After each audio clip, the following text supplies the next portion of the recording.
नमस्कार, आदाब, आवाज़ द वॉइस में आप सभी का स्वागत है। हमारे साथ में हैं आज फॉर्मर डीजीपी एसपी वैद साहब, जो कि हमारे गेस्ट हैं आज। हम इन हम इनका स्वागत करते हैं। बहुत-बहुत स्वागत है आपका हमारे चैनल पे। नमस्कार अंजलि जी। सर अभी-अभी जो पहलगाम में, बाइसरन में एक हमला हुआ, उससे पूरी वादी जो डिस्टर्ब्ड रही, एक सेटबैक लगा। लेकिन ऑपरेशन सिंदूर की जीत के बाद लोगों में एक नया विश्वास जागा है। तो क्या इससे हम ये समझें कि वहाँ के हालात जो हैं वो बेहतर हो गए हैं और कश्मीर में जो है डिसरप्शन कम हो गया है? आपका क्या कहना है? नमस्कार। देखिए, अभी इमीडिएटली कहना कि हालात बिल्कुल बेहतर हो गए सही नहीं होगा, लेकिन बाइसरन के बाद जो हमारा प्रहार रहा टेररिज्म के ऊपर और उनके आकाओं के ऊपर, उसके बाद बिल्कुल जो पाकिस्तान के टेररिस्ट हैं और उनके आका हैं, उनके अंदर डर का माहौल पैदा कर दिया है। और खासकर जो 7 तारीख सुबह सवेरे जो इंटरवेनिंग नाइट थी से 6 और 7 की, उसमें जो हमने लश्कर के हेडक्वार्टर मुरीद के में, जैश के हेडक्वार्टर भावलपुर में और जी, हिजबुल मुजाहिदीन के हेडक्वार्टर इसमें उधर जो हिट किया है, वो उसका बहुत असर होगा। उनके अंदर डर पैदा हुआ कि हम अगर कोई वारदात करेंगे तो भारत हमको अंदर घुस के मारेगा। बहावलपुर जो है 100 किलोमीटर अंदर है बॉर्डर से, वहां जाके वो अपने आप को बिल्कुल सेफ समझते थे। मुरीद के जहां सारी ट्रेनिंग होती थी, जहां से सारे प्लान बनते थे लश्कर के, बहावलपुर में जैश के सारे प्लान बनते थे, वहां जाके हिट करने का बहुत बड़ा मतलब है। और मुझे लगता है आने वाले कुछ टाइम पे बहुत देर तक ये अपने आप को संभलने में इनको टाइम लगेगा। हाँ, लेकिन जो टेररिस्ट अंदर घुसे हैं, अभी भी जम्मू में एक रिपोर्ट्स के मुताबिक 60 से 70 टेररिस्ट 3-3, 4-4 के ग्रुप में घूम रहे हैं पहाड़ों में जम्मू के। रजौरी, पुंछ हो, डोडा हो, कठुआ की पहाड़ी हो, उधमपुर की हो। इसी तरह कश्मीर घाटी में, साउथ कश्मीर में आपने देखा ही बाईसारन में जो अटैक हुआ, लेकिन जी, पिछले 2 दिन में तीन तीन टेररिस्ट 2 जगह एनकाउंटर में, एक शुपैया में और त्राल शुपियन में। अभी भी त्राल का एनकाउंटर चल रहा है। तो वहां 6 टेररिस्ट मारे गए, लेकिन कश्मीर घाटी में एक रिपोर्ट के मुताबिक अभी भी 80 से 90 या लगभग 100 टेररिस्ट ऑपरेट कर रहे हैं। तो उसमें 90% पाकिस्तानी है। उनके पीछे हमें लगना है और सबको एलिमिनेट करना है। तभी जब तक उनका सफाया नहीं हो तो हम ये कहना गलत होगा कि हालात बिल्कुल नॉर्मल हो। जैसा कि हमने देखा है कि पिछले साल 2024 से टूरिज्म जो है एक बूम पर गया और इतना टूरिज्म बढ़ गया था। और इस साल भी हमने देखा स्टार्टिंग में ही जो टूलिप गार्डन था, एक दिन में 80,000 लोगों ने विजिट किया टूलिप गार्डन। इस साल भी टूरिज्म, मतलब ये आशा थी कि बहुत ही टूरिस्ट आएंगे। तो अब जबकि नॉर्मल सी अभी जैसा कि आपका कहना है कि नॉर्मल-सी अभी इस तरह की नहीं हम इसको कह सकेंगे, तो टूरिज़्म को रिस्टोर करने के लिए, इसको बढ़ावा देने के लिए, क्योंकि जे-एंड-के तो टूरिज़्म पे ही पूरा है, निर्भर है इसका। तो क्या करना चाहिए इसको रिस्टोर करने के लिए, आपके हिसाब से? देखिए, टूरिज्म फिलहाल वाइसरन के जो हादसा हुआ है उससे लोगों में डर बैठा है। जो टूरिस्ट भारत का यहाँ आ रहा था, और हालत ये थी पिछले दो जी, सालों में कि आपको कमरा नहीं होटल में मिलता था, इतना टूरिस्ट आ रहा था। जो नॉर्मल कमरा 10,000 रुपए का होता था, वो 50,000 रुपए में गुलमर्ग में जो सबसे बढ़िया होटल है, क्या नाम उसका मुझे अभी याद नहीं आ रहा, वो उसका रेट चला गया था। आप इमेजिन करें, ये हालत थी, रूम नहीं मिलता था। लेकिन जो लोग, भारत के लोगों में जो दहशत बन गई है, उसको हुँ, एकदम हील नहीं किया जा सकता। उसको थोड़ा टाइम लगेगा। हमें पहले हालात को नॉर्मल सी में लाना है। जो टेररिस्ट अंदर है उनको खत्म करना है। फिर आहिस्ता आहिस्ता ये माहौल बनेगा। अगर और इन्फिल्ट्रेशन होने से हम रोक पाए और पाकिस्तान में जो हमारे प्रधानमंत्री जी ने कहा है कि कोई भी टेरर का इंसिडेंट जो है वो लिया जाएगा एज एक्ट ऑफ वॉर, वो बहुत जी, बड़ा इंपॉर्टेंट स्टेटमेंट है। तो पाकिस्तान अब कुछ समय के लिए घबराएगा कि दोबारा पहलगाम या पुलवामा जैसा अटैक नहीं करूंगा, नहीं तो मुझे मोदी जी ने जो कहा अंदर घुस के मारेगा। तो ये मुझे लगता है इसमें थोड़ा हीलिंग में टाइम लगेगा। हाँ, अभी कोई भी एडवर्टाइजमेंट करने का कोई फायदा नहीं है। अमरनाथ यात्रा ठीक ठाक होने दीजिए। अभी आपको पता है आने वाले जी, महीने में आने वाली अमरनाथ यात्रा के लिए आपके हिसाब से क्या करना चाहिए? सुरक्षा और बढ़ानी चाहिए? क्या-क्या इंतज़ाम करने चाहिए सुरक्षा को लेकर देखिए के? अंजलि जी, ऐसा है, अमरनाथ यात्रा में चूंकि डीजीपी रहा हूं, मुझे मालूम है उसका एक बहुत डिटेल्ड एसओपी है। हम पिछले 30 सालों से अमरनाथ यात्रा कंडक्ट करवा रहे हैं टेररिज्म के हालात में। तो उसका बड़ा डिटेल्ड एसओपी है कि कैसे अमरनाथ यात्रा के कैंप्स को सुरक्षित किया जाए, उनको जहां जहां उनके कैंप लगते हैं, जहां जहां लंगर लगते हैं, जहां उनकी मूवमेंट होती है, उसका कन्वॉय कहाँ से जाता है, वो प्रोटेक्टेड होके जाता है। दो जगहों पे, दो रस्तों से जाता है, एक पहलगाम वाले रास्ते से, वहां बेस जी, कैंप होता है उसका जो बाल्टन। है ना, बालतल दूसरा रास्ता है। तो इन दोनों रास्तों से उनको प्रोटेक्ट ली। तो सबसे पहली प्राथमिकता होनी चाहिए कि अमरनाथ यात्रा इस बार बिना किसी हादसे के हो, वो सबसे इम्पोर्टेंट है। हाँ, अगर अमरनाथ यात्रा ठीक ठाक हो गई और कोई बड़ा हादसा नहीं हुआ, तो ऑटोमेटिकली आप देखिएगा कुछ महीनों के बाद विंटर में और अगले समर में हालात टूरिज्म नॉर्मल होने लगेगा। लेकिन अभी पब्लिसिटी पे पैसा खर्चना नहीं चाहिए, वो बेवकूफी होगी। लेकिन हमारी पहली कोशिश होनी चाहिए अंदर जितने टेररिस्ट आए उनको एलिमिनेट किया जाए, अमरनाथ यात्रा ठीक ठाक हो जाए और फिर हम नॉर्मलसी की तरफ बढ़े। सर चूँकि आप जब डीजीपी रहे हैं जे-एंड-के में और उस वक़्त भी काफ़ी इस तरह के बड़े-बड़े हादसे हुए, अटैक्स हुए, तो उस वक़्त आप इस ऐसी सिचुएशंस को कैसे टैकल करते थे? उस वक़्त देखिए भी ऐसा हंगामा हुआ, काफ़ी चीज़ें हुई। देखिए ऐसा है, अगर आपको याद होगा, मुझे डीजीपी बनाया गया जब, तो बुरहान वानी का इंसिडेंट हुआ। जी, बुरहान वानी का वक्त बहुत ही डिफिकल्ट वक्त था। वो ऑलमोस्ट 90s जैसी हालात बन गए थे। बुरहान वानी के मरने के बाद पूरा कश्मीर ठप हो गया और सारा जो कश्मीर था वो सड़कों पे आ गया, जी, पत्थरबाजी होती हीरो थी, हीरो बनाया गया उसको, हीरो उस बनाया वक़्त। गया उसको। सिचुएशन तो एकदम चेंज हो गई। तो इतने हालात खराब थे कि सारी मतलब गवर्नमेंट नाम की चीज नहीं रही। और बहुत सारे उन्होंने जो हालात इतने बिगड़े कि डिस्ट्रिक्ट से कनेक्शन खत्म हो गया। उन्होंने सड़कें खोद दी, जेसीबी लाकर सड़कों को हुँ, खोद दिया और वहां बिजली के पोल डाल दिए, पेड़ काट के डाल दिए। तो हमारी मूवमेंट ही फोर्सेस की श्रीनगर से शुपैया जाना नामुमकिन हो गया, बंद श्रीनगर कर से पुलवामा जाना नामुमकिन हो गया, कुपवाड़ा जाना नामुमकिन हो। उसके बाद जो अंदर की तो बात ही नहीं, डिस्ट्रिक्ट हेडक्वार्टर नहीं आप जा सकते। उसके बाद जब जहां फोर्स जाती थी उस पे सैकड़ों की तादाद में पत्थरबाजी होती थी। और अगर फोर्सेस गोली चलाते थे तो पॉलिटिकल गवर्नमेंट थी महबूबा मुफ्ती की, तो हल्ला गुल्ला होता था, ये लोगों सिविलियन को मारा जा रहा है। तो ऐसे हालात में मैंने देखा कि बहुत मुश्किल हो रहा है और फोर्सेस अंदर कैंपों में बैठ गई। Army, CRP, BSF, J&K police सब अपने अपने कैंपों में, थानों में बाहर नहीं निकलते थे, सिर्फ उसको प्रोटेक्ट करते थे। तो जब ऐसी हालात, रोज हमारी जो मीटिंग होती थी पुलिस कंट्रोल रूम में, जो चीफ सेक्रेटरी और डीजीपी लेते थे, सभी डीएम और एसपी से बात करते थे। तो मुझे लगा कि ऐसे काम नहीं चलेगा।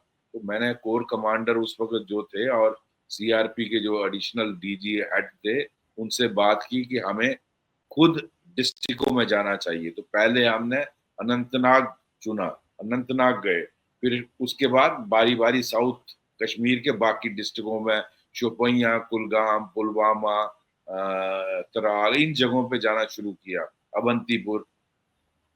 तो जैसे ही हमारी मूवमेंट होती थी, तो जो हमारे सबॉर्डिनेट थे उनको पता है कि डीजीपी साहब आ रहे हैं, कोर कमांडर आ रहे हैं, तो उन्होंने ये फिर रास्ते खोलना डिस्ट्रिक्ट तक शुरू किए। डिस्ट्रिक्ट तक खुले, उसके बाद तहसील और ब्लॉक लेवल तक बाकी अफसरों को कहा आप भी जाइए। तो वो जब डीएमएस, डिपकॉम आईजी जा रहे हैं, डीएमएसपी जा रहे हैं, तो रास्ते खुलने लगे। तो जब कनेक्टिविटी हुई तो ऑटोमेटिकली सिक्योरिटी फोर्सेस की मूवमेंट होने लगी। सिक्योरिटी फोर्सेस की मूवमेंट 4-5 महीने, ये जुलाई में हुआ, 6-7-8 जुलाई को हुआ 8 बुरहान जुलाई वानी। को हुआ, 8 तो जुलाई को। 6-7 महीने कोई मूवमेंट नहीं रही। उसका नतीजा ये हुआ कि टेररिस्टों के रैंक स्वेल करके, जो 200-250 टेररिस्ट होते थे, वो 2000 पहुंच गए। इतनी रिक्रूटमेंट, ट्रेनिंग, क्योंकि फोर्सेस की मूवमेंट नहीं, ऑपरेशन कोई नहीं हो रहा। तो अल्टीमेटली फिर हमने इसीलिए सबसे पहला काम किया, जो पत्थरबाजी थी उसको कंट्रोल करना बहुत जरूरी था। तो हमने ऑर्डर्स दिए कि जहां जहां पत्थरबाजी होती है उनके रिंग लीडरों को पकड़ा जाए, उनके जो ये जो पत्थरबाजी करवाने वाले हैं उनको पकड़ा जाए, और जो उनके सरगना है तो उन सब के खिलाफ रोज की मेरे ख्याल सैकड़ों एफआईआर देनी पड़ी। और मुझे याद नहीं अब जेल्स में टोटल, डाला गया। जी, जी, काफ़ी तो सालों तक। मेरे ख्याल हजारों एफआईआर देनी पड़ी, हजारों। और इन सारे सरगनों को पकड़ा, इनको फिर पीएसए में डिटेन किया और इनको स्टेट से बाहर भेजा। उससे उससे पत्थरबाजी में कंट्रोल हुआ। उसके बाद और जहां भी जरूरत पड़ती थी, लाठी चार्ज, टीयर गैस, गोली, सब चलाना, पैलेट गन चलानी पड़ी। अल्टीमेटली पत्थरबाजी को कंट्रोल किया। तो जो फिर टेररिस्टों के रैंक बढ़ गए, तो हमने ऑपरेशन ऑल आउट शुरू किया। अगर आपने नाम सुना होगा, एक ऑपरेशन ऑल आउट शुरू किया जो आज तक चल रहा जी, है। जी, तो जी, जी। उसमें उसमें हमने क्या किया, डिस्ट्रिक्ट वाइज बनाई लिस्ट, टेररिस्ट टॉप कमांडर, सबसे ऊपर commander. For example Shopian, Shopian में अगर 50 मिलिटेंट है, मिलिटेंट नहीं कहना चाहिए, टेररिस्ट कहना चाहिए, 50 टेररिस्ट है, उसमें सबसे नंबर 1 कौन है, नंबर 2 कौन है, नंबर 3 कौन है, पहले टॉप 10, उसके बाद उनके पीछे लगा, उनको, उनके बाकियों को छोड़ दिया, पहले इन 10 को टारगेट करना। फिर हमने उसमें, पुलिस का काम था इंटेलिजेंस जनरेट करना, इंटेलिजेंस एजेंसियों का काम था इंटेलिजेंस शेयर करना पुलिस के साथ, आर्मी का काम था, सीआरपी का था कि कार्डन करना। आर्मी और सीआरपी मिलकर एनकाउंटर में मदद करती थी जेएन के, हमारी एसओजी उनके साथ जाती। तो इस तरह हमने ऑपरेशन ऑल आउट शुरू किया और बारी बारी इनके लीडरों को टारगेट किया, जितने टेररिस्ट कमांडर थे उनको मारना शुरू किया। तो ऑपरेशन ऑल आउट बहुत कामयाब रहा। उसी से सैकड़ों, मैं कहूंगा हजारों टेररिस्ट मारे गए। और आज जो आप हालात बेहतर कश्मीर में देखते हैं, उसके बाद तो 370 हटने के बाद तो और भी तेजी उसमें आई। और तो भी बेहतर ऑपरेशन हुआ। 2017 में हमने ऑपरेशन ऑल आउट शुरू किया। ऑपरेशन सिंदूर को लेकर के भारत ने पाकिस्तान को एक करारा जवाब दिया। जब-जब भारत ने ऐसा जवाब दिया है, तो पाकिस्तान ने आतंकवाद को बहुत बढ़ावा दिया है। तो ऐसे में जम्मू कश्मीर में हमें क्या तैयारियां करनी चाहिए इन फ्यूचर के लिए या प्रेजेंट के लिए? क्या कुछ ऐसा करना चाहिए? देखो, ऑपरेशन सिंदूर एक बहुत ही बढ़िया हमारा ऑपरेशन हुआ, जिसमें हमने पहली बार इनके हेडक्वार्टरों को हिट किया, लश्कर का, जैश का और ये जो हिजबुल मुजाहिदीन। हिजबुल मुजाहिदीन का, इनको हमने हिट किया। और अब हमें उसने, आपने सुना होगा प्रधानमंत्री ने कहा, हमने जी, जब हमें जो पाकिस्तान को जब हिट किया 9 तारीख को, इनकी सारी मेरे ख्याल 11-12 ये जो एयरफील्ड्स थी उनको हिट किया। तो पाकिस्तान, इनका जो रडार सिस्टम था उसको हिट कर दिया। तो ये बिल्कुल नंगे हो गए, इनका डिफेंस, एयर डिफेंस सिस्टम को बिल्कुल बेन दिया। उसके बाद जब ये बिल्कुल नंगे हो गए, इनको लगा हम ये जवाब ही नहीं दे पाए, तो ये भागते भागते इनको लगा कि हम गए। तो ये पाकिस्तान की ये जो है अमेरिका के चरणों में पड़ गया। कि हमें बचाओ हिंदुस्तान से। ये इस तरह से तो थोड़ा प्राइम मिनिस्टर ने अपनी शर्तों पे, अपनी कंडीशन पे रखा कि ये टेररिज्म बंद करेंगे, अगर टेररिज्म करेंगे तो हम एक्ट ऑफ वार समझेंगे और हम उस पे हमला करेंगे, अंदर घुस के भी, अगर पाकिस्तान के अंदर भी जाना पड़े तो वो करेंगे। हमने थोड़ी देर के लिए विराम किया है, हमने ऑपरेशन सिंदूर बंद नहीं किया है, तो वो ऑपरेशन कंटिन्यू रहेगा। हाँ, हमें अब इंश्योर करना है, क्योंकि पाकिस्तान सुधरने वाला नहीं है, ये कुत्ते की दूम है। वहां फर्क करना टेररिस्टों में और पाकिस्तान आर्मी आईएसआई में, मुझे लगता है वो वर्दी में टेररिस्ट ही है पाकिस्तानी, पाकिस्तानी फौज, ये मेरा तजर्बा कहता है। वहां की आईएसआई, क्योंकि वहां का जो डीजी आईएसपीआर है वो बोलता है कि जिहाद हमारा मोटो है। ये वहां की आर्मी का मोटो है, जिहाद, गजवा हिंद, bleed India by thousand cut. जब तक ये पॉलिसी रहेगी तो कौन सा अमन हो जाएगा? तो हमें अलर्ट रहना है। मुझे नहीं लगता टेररिज्म बंद होगा। हमें इंश्योर करना है अपना सिस्टम कि ये जो अंदर जितने भी 100-150 टेररिस्ट हैं इनको एलिमिनेट किया जाए, और क्या क्या मेजर्स ली जाए कि अंदर नहीं घुस पाए ये, और जी, लोग अंदर नहीं आने चाहिए, वरना आपके हालात इंप्रूव नहीं होंगे। और ये डटरेंट रहेगा। अब हमने एक जो नई रेखा खींची है कि अगर आपने टेरर से बड़ा इंसिडेंट किया तो हम आपको अंदर घुस के मारेंगे। और आपकी जो साथ जो हमने इंडस वाटर ट्रेटी उसको, जी, जी, उसको लेकर पानी और खून एक साथ नहीं बहेगा। वो पानी और खून एक साथ, वो अब हमने उसमें कोई कंप्रोमाइज नहीं किया। तो हमारी, मुझे लगता है मोदी जी ने कंडीशनें रखी हैं, अपनी कंडीशनों पे ये माना कि मैं थोड़ी देर रुकता हूं, ऑपरेशन सिंदूर को रोकता हूं, लेकिन ये जारी रहेगा टेररिज्म के खिलाफ, और ये बिल्कुल बंद नहीं किया है। जब तक टेररिज्म रहेगा हम ऑपरेशन सिंदूर जारी रखेंगे, और कोई कंप्रोमाइज नहीं। आपका इंडस बॉर्डर ट्रेटी में जो हमने पानी रोका वो वैसा ही रहेगा। तो जो मोदी जी ने कहा, टॉक एंड टेरर नहीं चलेगा, ट्रेड एंड टेरर नहीं चलेगा, और पानी और खून खून इकट्ठा नहीं नहीं। बहेगा। तो वहाँ के लोगों को क्योंकि वहाँ मैं फिर से वहीं पे आऊँगी कि टूरिज़्म पे पूरा इस टाइम कुछ नहीं है। वहाँ के लोग आपके हिसाब से क्या चाहते हैं? आप तो बहुत अच्छे से जानते हैं वहाँ के लोगों को, कश्मीर के लोगों को, मज़दूर हो, घोड़े वाला हो, वो क्या चाहते हैं? इस वक़्त क्या चाहते हैं? ऑपरेशन सिंदूर को लेकर उनकी देखो, क्या राय है? ऐसा वो है तो वो, सड़कों पे उतर आए थे। देखिए ऐसा है, कश्मीर के मेजॉरिटी जो लोग हैं वो अमन हर आदमी चाहता है, इसमें कोई शक नहीं। जी, लेकिन लेकिन ये भी सच्चाई है कि कुछ लोग उनमें रेडिकलाइज हुए, उनमें उनका उनमें ये कट्टरपंथी दिमाग आया है, उनमें जो लोग हैं वो टेररिस्टों की मदद करते हैं। आप, ऐसा नहीं मुमकिन था पहलगाम बाईसरन वाला अटैक बिना लोकल मदद के, पाकिस्तानी टेररिस्ट ये हादसा नहीं कर सकते। तो हम में से जब किसी इतने ने, सालों में नहीं हुआ, इतनी इतनी हाँ, तो हम में से ही कोई, कश्मीरियों में से ही कोई जो है जिसने मदद की, इसमें कोई शक नहीं है। जैसा कि सर आपने कहा कि ऑपरेशन सिंदूर हम सभी को मालूम है कि अभी जारी है, कंटिन्यू है और हम करारा जवाब दे चुके हैं पाकिस्तान को, जब-जब हमने ऐसा किया है और उन्होंने आतंकवाद को बढ़ावा दिया है।